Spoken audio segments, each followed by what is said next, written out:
Yan.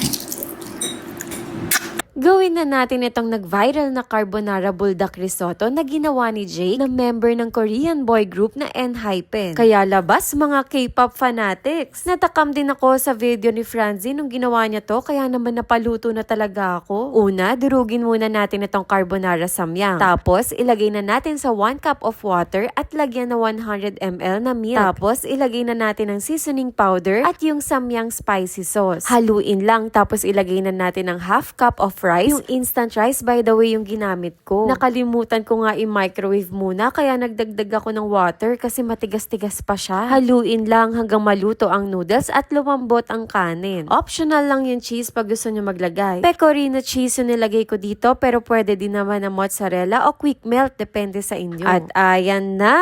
Luto na ang Jake's Carbonara Buldak Risotto. Sinamahan ko din ng Korean sausage at nori. Tara, kain na tayo!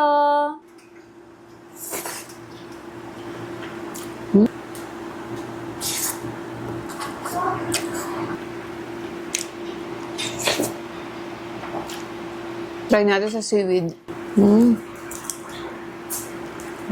Bigyan ko rin ng sausage. Yun.